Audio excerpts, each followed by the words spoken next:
Agora são 7h12. Já vamos falar aqui sobre o cenário político, jurídico no país. O nosso convidado de hoje é o Marcelo Shoa, advogado, professor de Direito na Universidade de Fortaleza, integrante da Associação Brasileira de Juristas pela Democracia, Núcleo Ceará. Olá, Shoa, bom dia.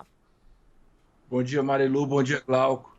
É um prazer sempre enorme participar da Rádio Brasil nesse bom dia especial para todas as brasileiras e brasileiros que nos assistem. Muito bem. O Shoa, vamos falar aqui, são vários assuntos, né? O Toffoli, né, presidente do Tribunal, do Supremo Tribunal Federal, Dias Toffoli, revogou a decisão, né, que exigia a apresentação de relatórios sigilosos de 600 mil contribuintes, né, do antigo COAF. Como é que você viu essa decisão? Está se falando que muita coisa vai ficar parada. Eu queria que você esclarecesse esse assunto, hein, Shoa? Na verdade, é o seguinte: me parece que a possibilidade agora tomada pelo ministro Dias Toffoli, ele acaba possibilitando que muitas operações financeiras que eventualmente tiverem sido feitas de forma equivocada sejam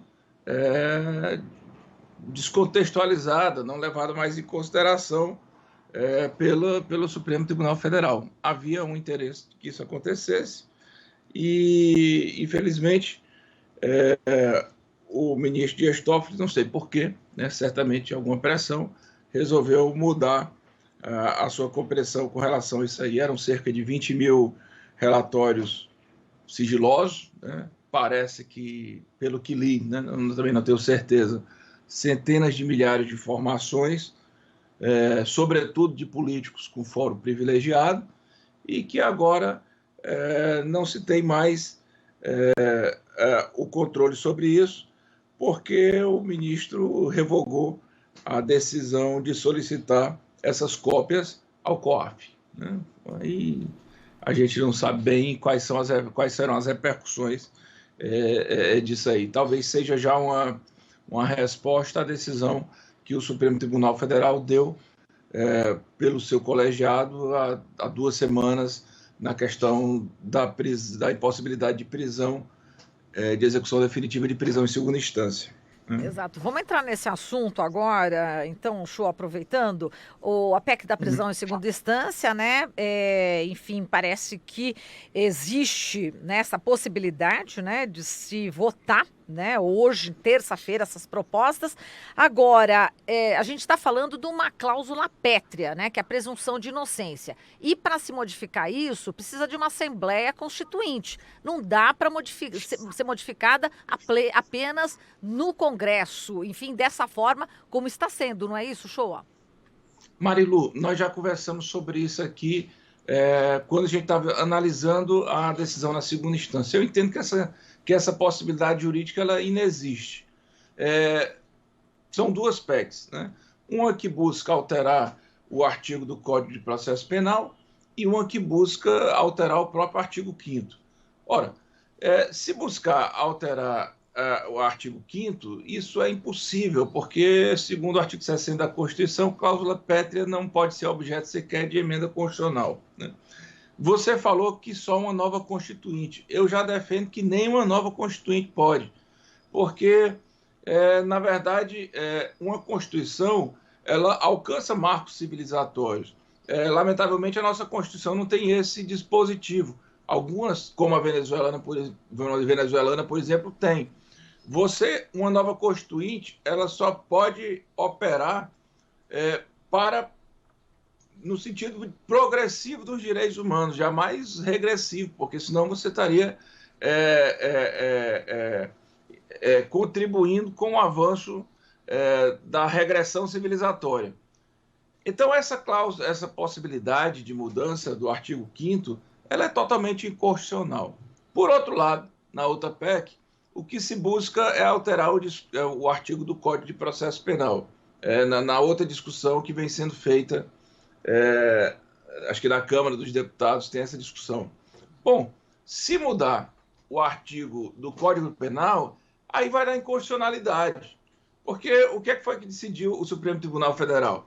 Que o artigo do Código Penal que impedia, que dizia que o trânsito em julgado, que alguém só poderia ser considerado condenado com o trânsito em julgado, aquele artigo ele se adequava à Constituição. Na medida que você utiliza um artigo do Código de Processo Penal que permite a prisão na segunda instância, vai dar inconstitucionalidade com o dispositivo do artigo 5º da Constituição. Acho que nenhuma das duas possibilidades juridicamente pode prosperar. Agora, Marilu, olhando para você aqui, que eu estou vendo aqui você da tela, nós estamos no Brasil, né? Então, assim, o Brasil ele tem se tornado um país surreal no que concerne às decisões judiciais. Nós estamos vivendo um momento de estado de exceção judicial em que a insegurança jurídica permite até que um deputado, que é um legislador que pelo direito constitucional se chama constituinte derivado. Eu chamo legislador derivado, que eu acho que constituinte é aquele que foi eleito lá atrás com a responsabilidade e atribuição de fazer a Constituição. Mas permite que um cidadão qualquer, porque eleito deputado federal, acho que possa mudar o artigo 5º da Constituição. Se mudar o artigo 5º da Constituição, daqui a pouco nós vamos mudar também o sistema republicano, a divisão dos poderes, a dignidade humana como valor importante para o Brasil. A gente vai permitir mudar os compromissos internacionais que regem as nossas relações internacionais, quer dizer, uma série de cláusulas pétreas que são impossíveis. Não trata-se só de uma decisão brasileira. O Brasil firmou tratados internacionais sobre esse assunto. Portanto, eu acho absolutamente não só inadequado, como imoral uma proposta dessa, que, diga de passagem, oportunismo barato, querendo fazer média com a sociedade civil, que, por sua vez, é levada a pensar de acordo com o que a mídia convencional tenta passar como valor, que é exatamente o desconhecimento, que é exatamente a incapacidade de raciocinar de forma factível. Muito bem, queria que você comentasse também uma notícia aí recente, né, que o ministro Edson Fachin, do Supremo Tribunal Federal, abriu um inquérito para investigar a compra de votos da eleição do ex-deputado Eduardo Cunha, né, para a presidência da Câmara, e essa decisão do Fachin foi tomada a pedido da Procuradoria-Geral da República. Como é que você viu, enfim, essa decisão do ministro e como é que você está vendo aí os bastidores dessa história toda?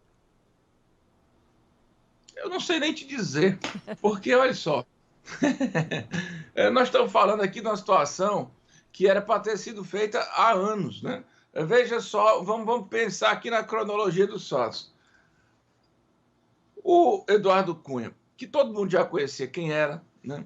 Era um deputado que era conhecido por transitar no Congresso extorquindo ou então compelindo pessoas, chantageando, negociando. Esse cidadão se candidatou a presidente do Congresso Nacional da Câmara contra o Arlindo Sinaga, que era o candidato da presidenta Dilma. Se candidatou com um objetivo. Se candidatou com um objetivo de emparedar a presidenta Dilma Rousseff. Para isso, comprou votos, é o que está sendo dito aqui através da delação da JBS. Foi eleito, né? Apresentou pautas bombas, né? Impediu o segundo mandato da presidenta Dilma de acontecer durante o ano, até que no final deu seguimento a um pedido de impeachment imoral, sem qualquer tipo de fundamentação jurídica, que acabou sendo recepcionado na Câmara e, por final, aprovado no Senado, destituindo da presidência uma presidenta que havia sido eleita democraticamente. O resultado da história, Marilu e Glauco, nós conhecemos, né? Um golpista, que era o vice-presidente, que assinou um documento chamado Ponte para o Futuro, que era a sua garantia de permanência no poder, o alicerce que ele estabelecia com o grande empresariado brasileiro e internacional, e começou a vender a nossa soberania, começou a acabar com os direitos dos trabalhadores, começou a acabar com o direito dos servidores públicos, por aqui e por ali. Enfim, a Lava Jato continuando, que a Lava Jato é o pano de fundo para que tudo isso acontecesse, criminalizou a política. No final, foram eles que apareceram com malas com milhões de dinheiro, foram eles que apareceram com contas no exterior, foram eles que apareceram com anel de diamante no dedo da esposa, foram eles que foram presos. A sociedade brasileira ficou com, digamos assim, um horror à política e resolveu eleger esta figura que está aí governando esse país, terminando de acabar o serviço. O Brasil hoje é um país em franca decadência, é um país com a economia destruída, o dólar disparando, o Brasil não tem qualquer tipo de respeito internacional, e isso passa muito por essa atitude desse senhor Eduardo Cunha de comprar votos e ser presidente do Congresso Nacional para emparedar a presidenta Dilma. Agora, por que eu digo que eu não sei nem o que falar? Porque o ministro Fachin está abrindo esse inquérito agora, e nós estamos em 2019, no final de 2019, falando sobre um fato que aconteceu, acho que no começo de 2015, né? Então, não sei. Vai prender? Vai aumentar a pena? Vai condenar? Vai devolver? Tudo bem. Mas restabelecer o ritmo de continuidade natural, organizada, digamos assim, equilibrada que o Brasil tinha, já não vai mais, né? Infelizmente. Gostaria muito de dizer uma coisa diferente, mas esse é o fato. Perfeito, show. O show, no domingo, o ex-ministro da Secretaria-Geral da Presidência da República, Gustavo Bebiano, concedeu uma entrevista ao jornalista Fábio Panunzio. E nela ele disse que, ao contrário do que diz Bolsonaro e também o ministro Paulo Guedes, o hoje ministro Sérgio Moro se encontrou antes da realização das eleições do ano passado, pelo menos 5 ou 6 vezes, segundo ele, com o ministro Paulo Guedes, justamente para tratar aí de fazer parte do ministério, do eventual ministério, já que não tinham sido realizadas as eleições ainda, do eventual ministério do governo Bolsonaro. Isso reforça ainda mais a suspeição sobre o ministro Sérgio Moro, lembrando que a gente ainda tem um habeas corpus justamente relativo a esse tema para ser julgado pela segunda turma do STF? Mas é lógico, olha só, Glauco, o ministro Sérgio Moro é aquela pessoa interessante. Alguns brasileiros e algumas brasileiras insistem em crer que este ministro tem algo de autoridade moral. Olha, eu vou até me aproximar aqui para ficar mais perto. O ministro Moro mente tanto, ele é tão mentiroso, né? Ele é tão descarado, é um sujeito tão desprezível, que a Associação Brasileira de Juristas pela Democracia tem uma campanha chamada Moro Mente, né? Esse homem, ele vem mentindo à sociedade brasileira há muitos anos. Vem mentindo porque politicamente tem os seus interesses. E um dos seus interesses ficou demonstrado nessa conversa do Bebiano, que não era nada mais, nada menos do que o coordenador da campanha do Bolsonaro, aquele que eu também não sabia, mas fiquei sabendo, seria o ministro da Justiça, né? Ele disse claramente que o ministro Moro se encontrou com Paulo Guedes 5 ou 6 vezes para discutir a participação do Moro no governo Bolsonaro. Agora vejam só o que aconteceu na semana da eleição. A liberação, por exemplo, de uma delação absurda do Palocci, aquelas delações que são feitas dessa maneira. Se você disser o que eu quero, se você não disser, você vai ser preso 200 anos. Se você disser o que eu quero, aí eu vou reduzir para 2 meses. Então, assim, foi feito claramente uma articulação do Moro para turbinar a eleição do Bolsonaro. Agora, por quê? Porque ele estava já ali transigindo a sua participação no governo como ministro da Justiça, né? Quer dizer, é uma imoralidade total. Aí você me pergunta se isso aí fortalece a suspeição. Claro que fortalece. Agora, a suspeição dele não depende só disso. O processo, o lawfare que foi praticado na ação do presidente Lula, demonstra que este ministro ele é suspeito, sempre foi suspeito, foi escolhido para isso, foi treinado para isso, lá fora, nos Estados Unidos, confabulou com o Ministério Público para isso, quer dizer, investigou, acusou e julgou, vinculou os tribunais superiores à sua decisão, e outra coisa, levou para Curitiba uma jurisdição do Brasil inteiro, que eu também não sei, é um case. O Brasil aí virou um case de jurídico de levar para uma jurisdição um processo que deveria ter corrido em São Paulo. Então, o Moro mente, o Moro é suspeito, o Moro agiu, nesse caso, cometeu um crime de responsabilidade, porque esteve na Câmara, eu me lembro, eu assisti, dizendo que não tinha tido contato com o Bolsonaro no segundo turno, só depois da eleição, e o ministro Bebiano vem dizendo exatamente o contrário, que ele até pode não ter tido com o Bolsonaro, mas com o Paulo Guedes ele teve 5 ou 6 vezes, e não foi para conversar com o Paulo Guedes se o Paulo Guedes era legal, ou era bacana, ou era inteligente, ou não era. Era para discutir sobre a participação dele no governo.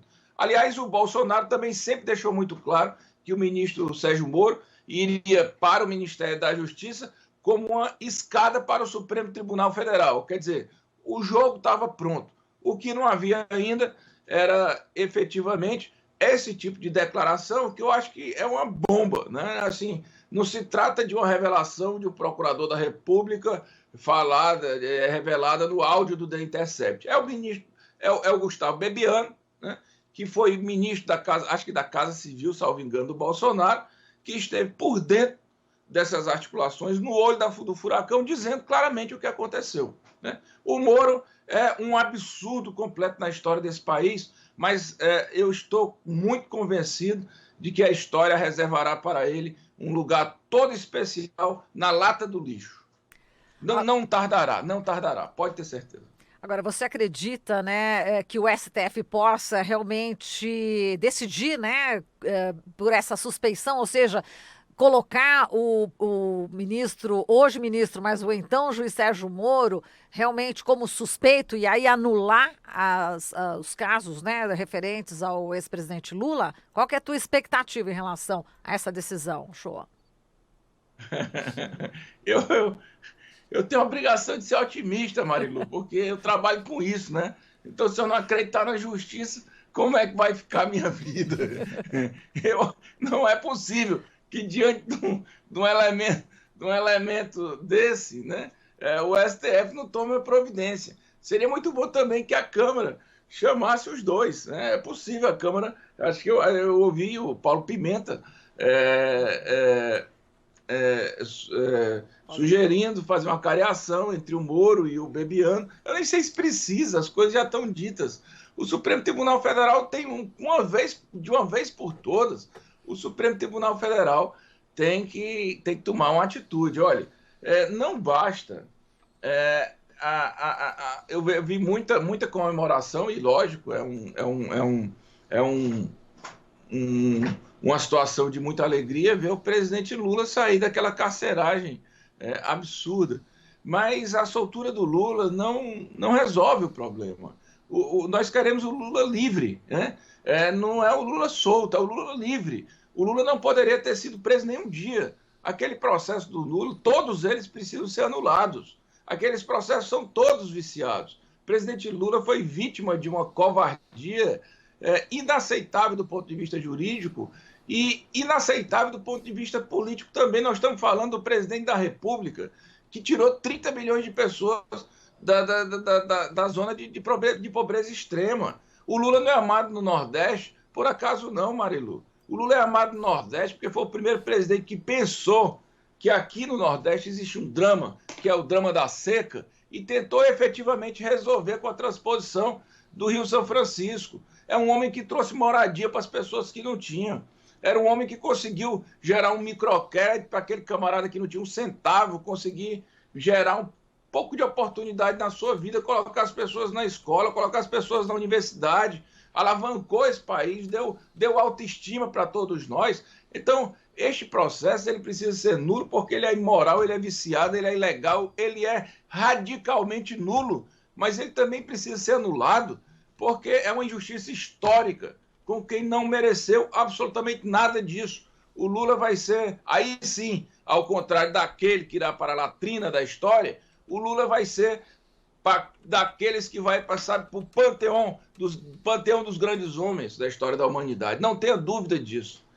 Já está indo. Né? O Lula, nesses 585 dias que ocupou aquela carceragem em Curitiba, foi mais visitado do que o presidente da República, foi mais respeitado internacionalmente do que qualquer pessoa. Houve uma vigília do lado de fora dele e uma vigília incontável de pessoas que todo dia faziam oração por ele, que torcia por ele, que queria bem a ele. Eu mesmo, por onde ia, eu escrevia Lula livre. Eu botei Lula livre na Árvore da Paz, no Palácio de Haia, eu botei no Muro das Lamentações, eu dei uma carta para o Papai Noel na Lapônia, falando Lula livre. Então, assim, é verdade.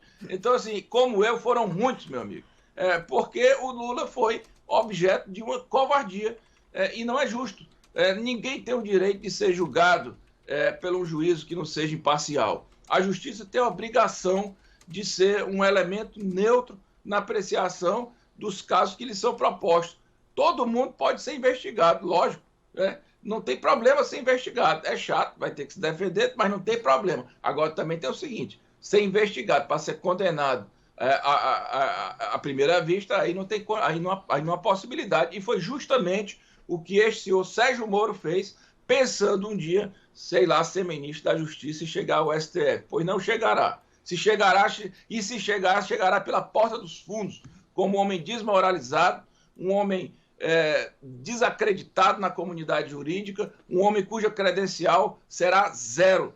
Zero, zero, zero. Pode ter certeza, aponte isso. Para mim, o Sérgio Moro, é por isso que a BJD tem uma campanha chamada Moro Mente e tem um nariz bem grande assim. Bote aí abjd.org.br e você vai ver Moro Mente. E um nariz assim, desse tamanho, quase assim, de 2 palmos. Opa, o show. Aí você estava falando do Lula, né? Você viu que um policial federal, né, que foi responsável pela custódia do Lula lá em Curitiba, quer lançar um livro sobre a amizade que fez com o ex-presidente. Olha só, que coisa interessante. É Jorge Chastalo, que ficou conhecido como Rodrigo Hilbert, da PF. Ele fala que ele é mais de direita, né? Mas ele falou dessa convivência, né? Como é que foi conviver com esse presidente Lula nesses 580 dias, né? Quer dizer, a questão aí da popularidade e tudo tudo que o Lula fez, como você bem ressaltou, né, Uchoa? Marilu, quem conhece o Lula se apaixona por ele, porque o Lula, ele é uma figura diferenciada. Primeiro, ele se identifica com o povo e o povo se identifica com ele. É diferente do político padrão que tenta passar uma imagem de aproximação com o povo, que é uma coisa superficial. O Lula não, o Lula é ele. E o Lula é uma pessoa muito envolvente, porque ele é uma pessoa extremamente inteligente, mas doce ao mesmo tempo. Então, muito dificilmente, alguém daquela carceragem não tenha ficado apaixonado pelo Lula. Ou então, se ele era de direita, ele tenha virado o voto daquela pessoa. Por que os caras, no começo, eles diziam, vamos colocar o Lula na papuda? Se tivesse colocado, o Lula tinha rapidamente envolvido a papuda inteira, porque o Lula, ele é um sujeito extraordinário. Eu espero que esse policial conceda este depoimento, que inclusive o Lula é uma pessoa muito forte, né? Na verdade, as pessoas iam para lá para dar força ao Lula e, no final, recebiam do Lula a força para a qual tinham ido para receber. Era o Lula quem emprestava a coragem, a valentia, o otimismo, a esperança, né? A capacidade de, mesmo vendo o Brasil nesse quadro entristecido que a gente está. Acabei de dizer para você que o Brasil está numa situação lamentável, mas o Lula é capaz de acreditar que tem condições de recuperar. Por isso que eu acho muito bacana esse policial, eventualmente, dividir com a gente essas experiências que são únicas, né? E escrito pelo Leonardo Padura, portanto, será uma obra best-seller que, se realizada, encantará todo mundo. Perfeito, tá certo. Show, a gente agradece aqui toda a sua análise, um grande abraço para você e para todos os cearenses aí. Minha querida, eu que agradeço. Você sabe que o Ceará está de portas abertas, o sol aqui está brilhando. Venham Faz para cá, vocês não inveja. vão se arrepender. Faz Marilu inveja. e Glauco, venham para cá imediatamente. Termine o programa e venham para cá. Vá, barulho, Vamos pegar o nosso criança. jatinho, vamos pegar o nosso jatinho. É rápido. É, mas Um olha, o abraço. Ceará tá na nossa paixão mesmo. Já fui 3 vezes pro Ceará, viu? Olha, é realmente Venha, apaixonante. venha e o povo aqui é decidido, o povo aqui sabe o rumo das coisas, Sim, sabe como é que o futuro tem que acontecer. muito bem. Então, olha, a história do Brasil passa pelo Nordeste. Maravilha, não tenho a menor dúvida. O show, um grande abraço para você. Eu Até que mais. agradeço, um abraço a todos os ouvintes e os telespectadores da Rádio Brasil Atual e da TVT também, né? Será veiculado por Sim, lá. Tudo exatamente. de bom. Para você também. Falamos aqui com Marcelo Show, advogado, professor de Direito na Universidade de Fortaleza, integrante da Associação Brasileira de Juristas.